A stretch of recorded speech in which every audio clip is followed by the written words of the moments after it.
Shut up and sit down.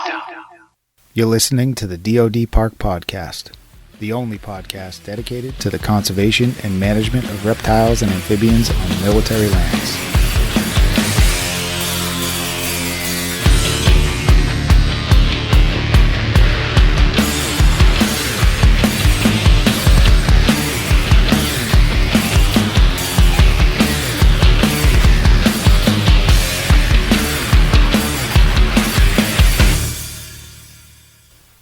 All right, everyone, welcome back to the podcast. We got a great show for you tonight. As natural resource professionals within the Department of Defense, we are charged with providing policy, guidance, and oversight for the management of natural resources on all lands owned and operated by the DoD.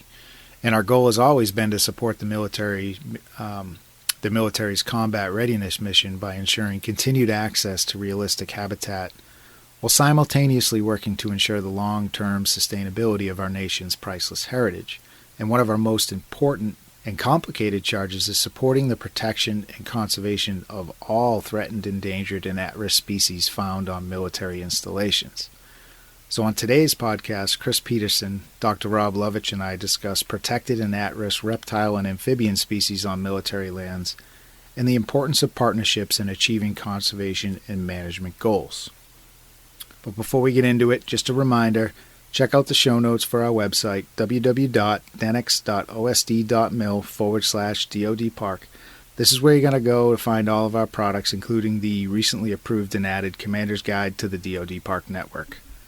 If you have questions, comments, or suggestions for the DoD PARC podcast, we can be reached at the email also linked in the show notes.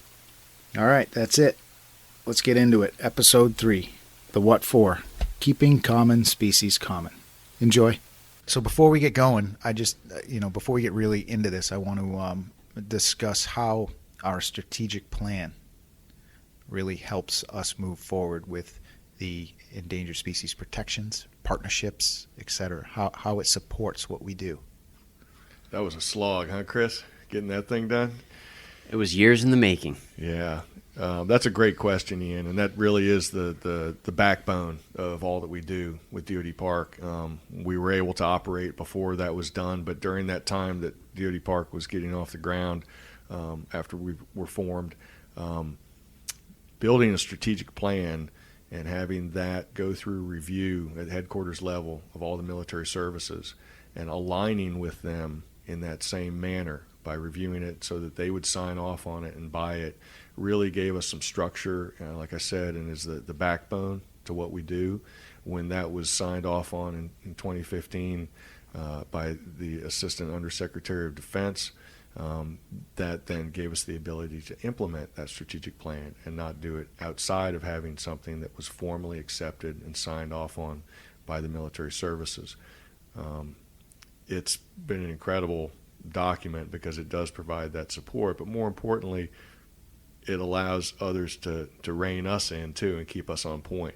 And the most important thing, I think, is that DoD was innovative in creating that. And it wasn't just Chris and I. We were instrumental to it. There were a lot of people involved, but it allowed, it is the only strategic plan for herpetofauna for an entire department of the United States.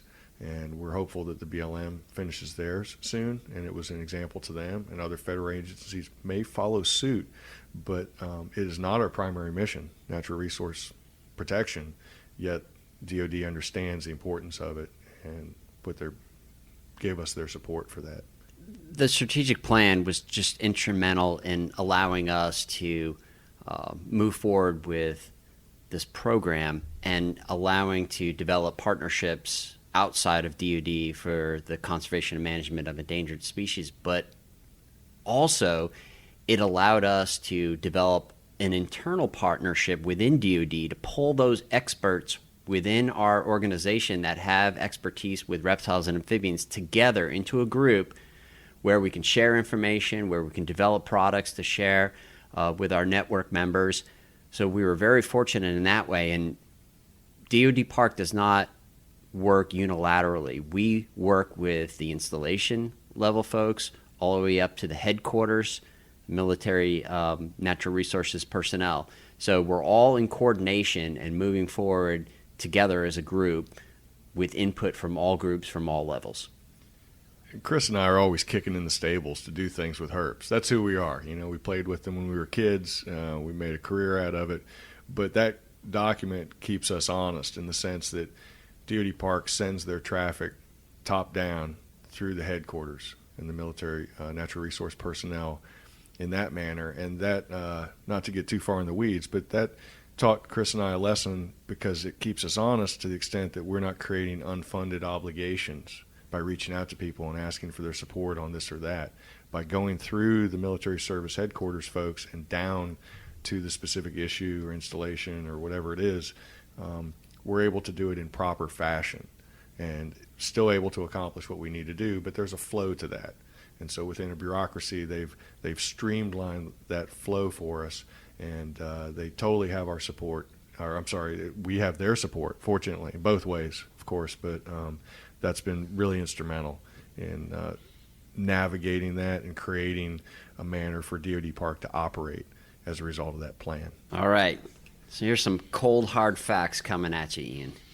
Based on our inventory data, there are 24 species of amphibians and reptiles confirmed present on 61 military sites that are federally listed as endangered or threatened under the Endangered Species Act.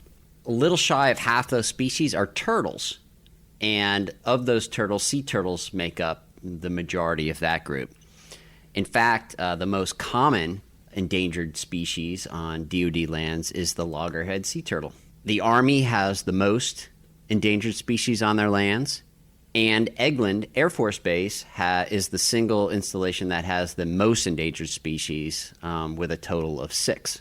So there are the cold, hard facts about endangered species on DoD lands. And that we're specifically talking about reptiles and amphibians. Yep. And those protections are under the Endangered Species Act, which is our country's highest level of protection, our strongest law for legal protections. And I just falter a little bit there because those are those that are protected, but we also have a couple dozen species that have been petitioned to be listed or are being reviewed for a potential listing that are not listed at the present time. And so between those that are listed that get the priority because of the legal mandate, we've also got those that could be forthcoming as listed in the very near future. Yep, and we refer to those as at-risk species. So species that aren't on the endangered species list but have been petitioned, as Rob said, or under review right now, and the Fish and Wildlife Service is going through the process of evaluating those populations and species to see if they do indeed meet that threshold of becoming endangered or threatened on the endangered species list. So, there's about 30 of those confirmed, 30 species, at-risk species confirmed on DoD lands. Across the gamut, turtles, snakes, lizards, snakes. We are working on developing an at-risk priority list for these species, and we are taking a hard look at that list. We are looking at a variety of factors, and then ultimately coming to a decision as to if one of these species was to become listed under the Endangered Species Act, what kind of impact would it have from a mission standpoint for the Department of Defense? So recap, we have 29? We have 24 species that are currently listed as endangered or threatened. And how many at risk? There are about 30. That we know of? Yes. Okay, and still more work to be done. Yep. Go ahead, Rob. I was going to say, put in a shameless plug for our first podcast that came out months ago. And in that one, we kind of rolled out DoD PARC, sort of a 101 from the ground up, and defined who we are and what we do. And I just want to say that a lot of what we do revolves around assisting the military services and DoD with these particular species, because that is the highest priority for them, being legally protected. And so we're investing resources. They are investing resources in these species, and it's the role of DoD PARC, all of its membership and its leadership, to assist the military in avoiding a pinch, if you will, or any conflict with the training and testing mission, which Chris just said, and I'm just kind of expanding on. But if you listen to the first podcast, that's a nice roll-up to what we're discussing today with partnerships and at-risk species, and we're kind of getting down in the weeds on this podcast. So look forward to the next 30 minutes or however long this is, where we talk about and discuss how we deal with those species and the importance of what we do as far as maintaining the military mission while you have both listed and protected species and the threat of more to come. No, that's a great transition into the next section. Is what are we doing right now? What are some of the things we have done or we are doing? It kind of runs the gamut from one extreme to another, where you have species that I think you could drop it into two categories: proactive versus reactive conservation. The reactive conservation is something where a species is listed and the military has had some input or some control over that decision by trying to manage those species and avoid a listing. Nonetheless, it gets listed, and then they have to react to that and adapt to that new mandate that protects those species and the habitats that they're in.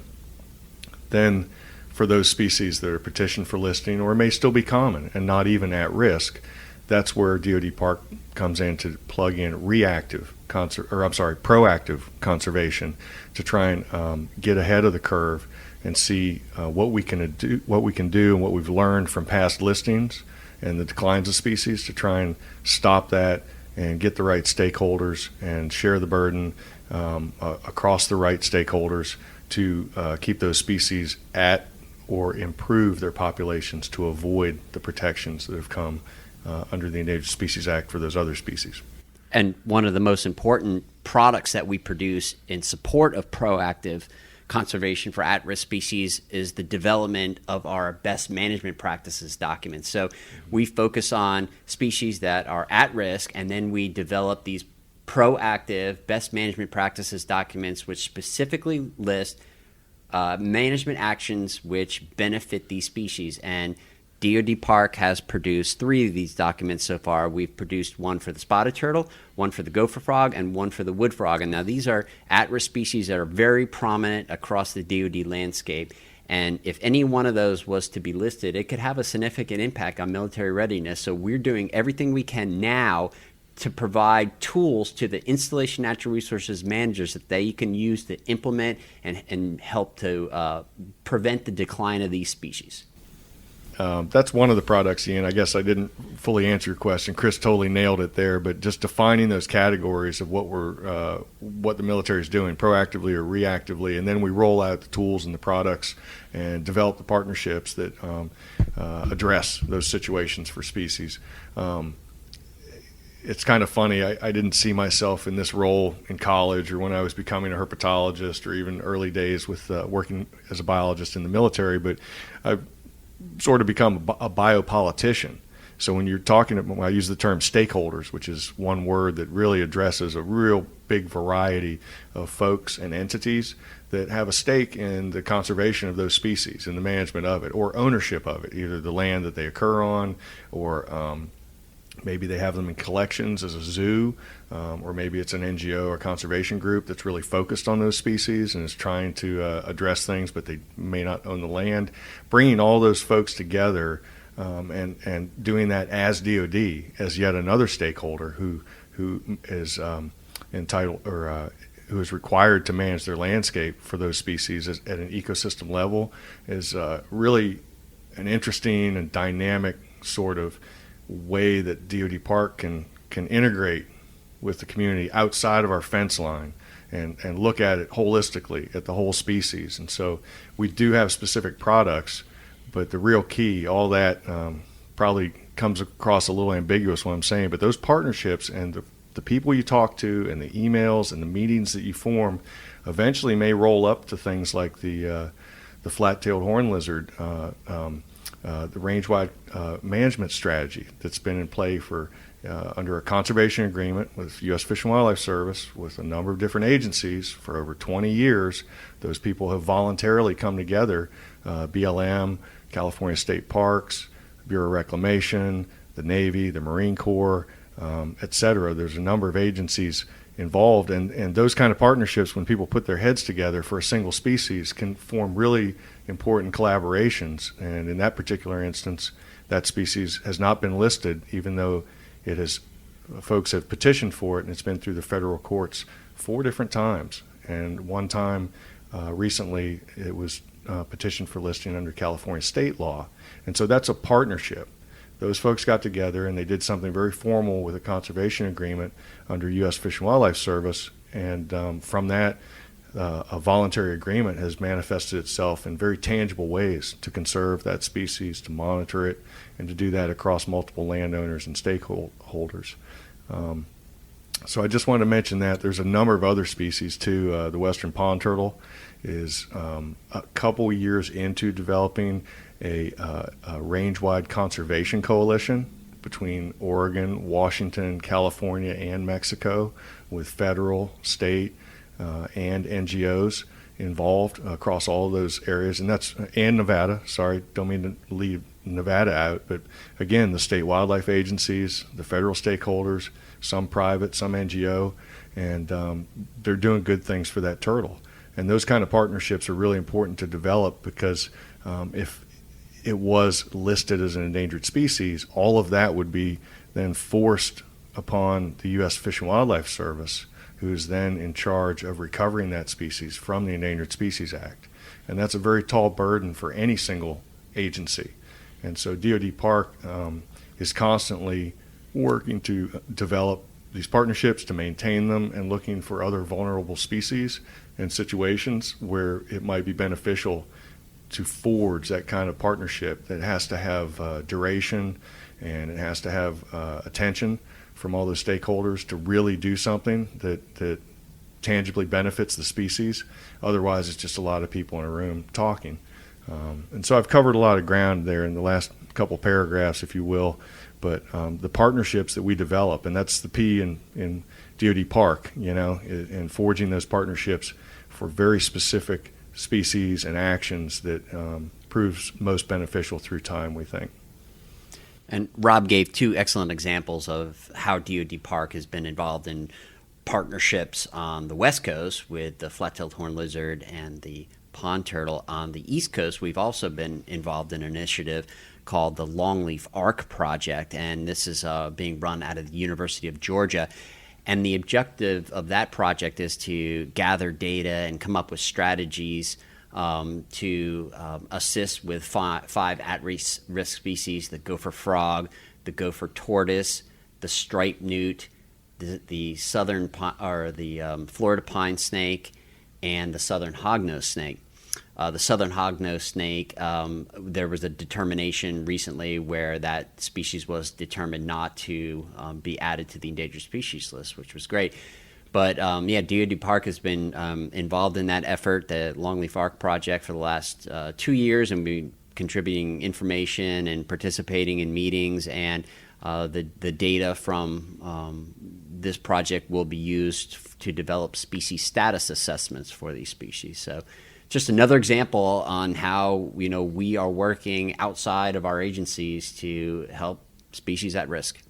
We're all very familiar with this talk, like with what we're discussing, but what my supervisor would tell me, look me straight in the eye and say, what's the what for?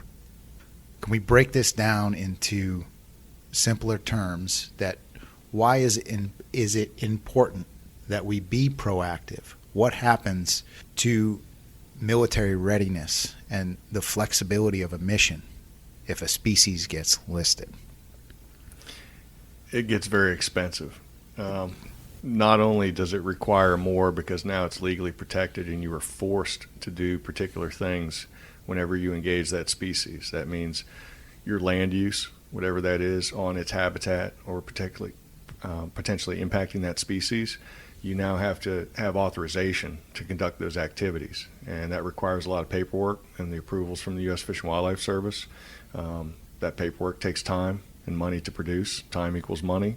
You may have to hire contractors. It may be something that the installation staff can't do because of their day-to-day management, and now the military service or that installation needs to hire somebody to help them take care of the extra work that comes with an endangered species listing. It can also be prohibitive. In the worst case scenario, you could have a jeopardy opinion where you don't get the approval because it would jeopardize the very existence of that species in perpetuity, and it could go extinct, and the military could be shut down from their land use, their mission, training and testing. And so it could have a very steep cost. In some cases, maybe that would be less, but nonetheless, it would always result in more than what you're doing. And the biggest cost, I think, out of respect and deference to our colleagues in the federal government, the U.S. Fish and Wildlife Service, is, again, that's a single agency, and putting the burden of recovering that species entirely upon them when there are multiple stakeholders. In every instance, there's more than one stakeholder who has a responsibility or something that they could do to recover that species. To put it all in the Fish and Wildlife Service, time has shown is not a good model. And developing those partnerships immediately and hopefully before the species is listed is of great benefit, because then you don't have to have permits for what you do. You don't have to have permits as a biologist to even handle the species. You would have to have them if it was listed. So your installation staff might not need to have permission, not just for the training on the landscape. And those costs all add up, and trying to avoid that, I think Fish and Wildlife Service would be very pleased with this sort of conversation, because it ultimately relieves some of the burden on them and frees their resources up such that they can then truly recover species and not be forced to handle all of the species and all of the workload that comes for all the stakeholders. All right, so what's the importance of the Sykes Act? That's a great question, Ian. The Sykes Act has been around for decades, and it's a very unique mandate because it's only to the military. And the Sykes Act requires a couple of things that are noteworthy. One is that you manage your installations at an ecosystem level. Those installations that have significant natural resources are required to manage at an ecosystem level. And that makes sense, because you don't want to. We talked in some of our other podcasts about having good data to manage, and so you want to manage your resources well. And the Sykes Act requires ecosystem management, which addresses all the constituents. Herpetofauna are just one of those. The interesting thing is that the military, and not the Army Corps of Engineers, but the rest of the military, it falls under the Sykes Act, and because we've been required to manage an ecosystem level, and also one of the requirements is to develop a management plan for every installation that has significant natural resources. That has created a situation on DoD lands that other federal landowners may not have. If you look at the data, the military has the highest percentage of threatened and endangered species per acre of any federal landowner. Likewise, we are the only federal agency that has the Sykes Act, which requires us to manage at an ecosystem level. Along with that, we have to have management plans for each individual installation with significant natural resources. And those management plans are signed off on by the commanding officer, by the state wildlife agency, and by the federal U.S. Fish and Wildlife Service. And it's reviewed annually each year. All parties come together to see how the implementation of that management plan is working, to grade it, to score it, if you will, and to evaluate it and change it as necessary for those species that are within it. So that's yet another huge momentum booster for maintaining ecosystem integrity and all the constituent species on military lands that other federal landowners don't have. And so the military services and DoD are in a great spot for the environment as a result of the Sykes Act, but at the same time, the high density and the data that we see for the density of endangered and threatened species and habitats can likewise be a pinch on the mission and the training and testing. So it's a real juggling act whereby this law is very strong and protects all those species and habitats, but at the same time you have to reconcile that with your land use. And that's very different across the services. An airfield is very different than a bombing range, is very different than tracked vehicle training areas, is very different than a grenade course, is very different than a rocket test range. And so, the Sykes Act is a really unique law that has benefited the environment, and the military has handled it very adeptly, but at the same time it can create problems, and that's where DoD PARC can help with all the herpetofauna that fall under the Sykes Act on each of these installations. And along those same lines, DoD PARC helped to develop some in-ramp guidance that we updated just recently last year and provided to the natural resources specialists at military sites. Basically, it's a recipe for how to write a really strong reptile and amphibian section for an in-ramp, including planning for various projects like surveys and inventories for reptiles and amphibians. So that was one of the products that we were really happy about, and really supports the in-ramp and herpetofauna management across the DoD landscape. What you said earlier, what was the question your boss asked you, Ian? What's the what for? The what for? I mentioned becoming a biopolitician, something I didn't really aspire to, but my answer to that is pay me now or pay me later, because you're going to have to pay. If that species gets listed, you're going to do it through the Endangered Species Act, you're going to do it through consultations with Fish and Wildlife for authorizations for your land use, for the mission, or you can do it up front. Either way, there's going to be a cost to managing the environment. The military abides by the law. It has an extra unique law, which is the Sykes Act, which is a mandate. And so at some point, you're going to have to pay the piper, whatever, pay the cost of managing resources that could be at risk. And the what for is, if you give us the tools now to develop those partnerships in advance. Yeah, and I take that, the pay me now part gives us a lot more flexibility in operations and military missions. So when we pay it now, the military still maintains a lot more flexibility than if a species becomes listed. So it's advisable, and I think our recommendation as a group would be, let's be proactive. Let's pay it now. You know, we've covered a lot in a very short amount of time right here. I feel like we need to tie this up into a bow. I think the key there with all this stuff, excuse me, is timing, right? Understanding what resources you have, understanding the current status of all of those species, and then acting accordingly before you get to that point. Because I think, you know, when you're talking about the legal ramifications, because if there is, you know, when they do their status reviews, they got to make a finding. And if all the evidence indicates that that species is in imminent danger of extinction, it's getting protected. So the key for us as biologists is to get in there early and understand the resource so that we can prevent those listings. I mean, I think it's a hard argument to sell if you're talking about an imperiled species that is already critically endangered, just not listed, in forming a partnership to protect it, because at that point there's legal obligation from the Department of Interior to protect under the Endangered Species Act. Yep. So I think timing, knowing your resource, doing the work that we're doing now is critically important to protecting the mission and conserving species. In regards to your timing comment, Ian, I think a lot of that comes back to surveying and having accurate data of species on military sites and knowing when there is starting to become declines noticeable. So, you know, action could be taken to keep common species common. You got to get out there, you got to set the baseline, and you got to use that baseline to monitor the trends.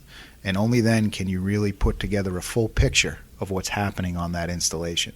So if you're not getting the funding or the projects or anything like that to do that baseline data inventory, and one thing that DoD PARC has been able to do is get that data for installations where they may not have been able to get that funding or support.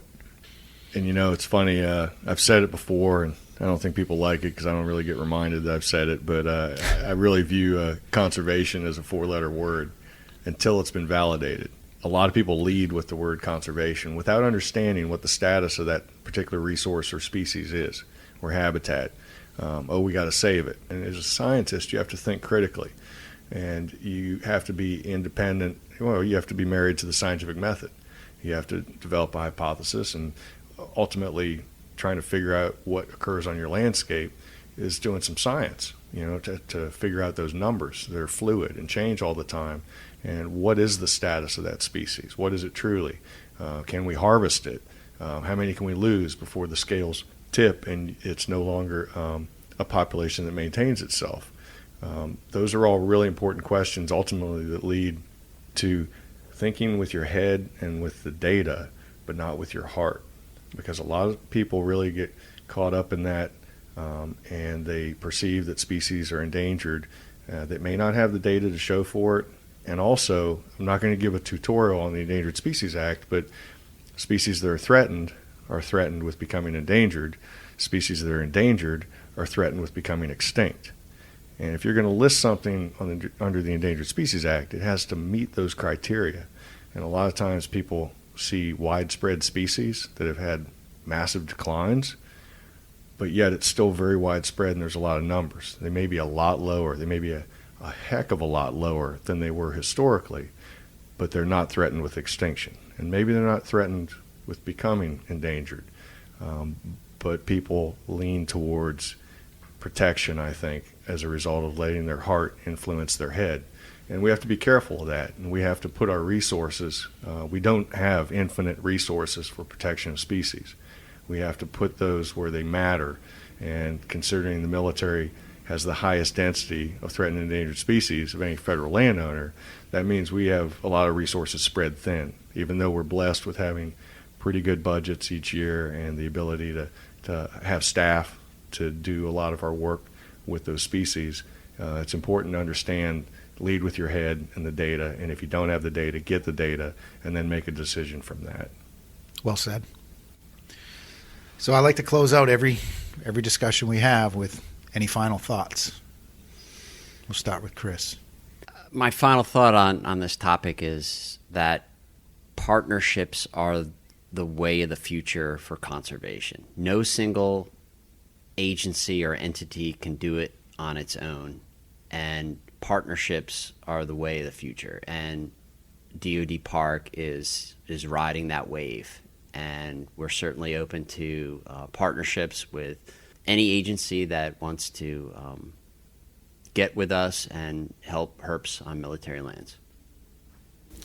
I couldn't agree more. That's very well said. And I would just say that for anyone who listens to this and is interested in partnering, it just starts with a little investment, a little time. Just show up, start talking, an email, phone call, get in the field when people are looking at things that interest you, and just be a part of that. And that's how things roll forward. You're yet one more valued set of hands that could be vital to the conservation of that species. So, yeah. Yep. Well, I appreciate all you listening. And if any of you ever have any questions,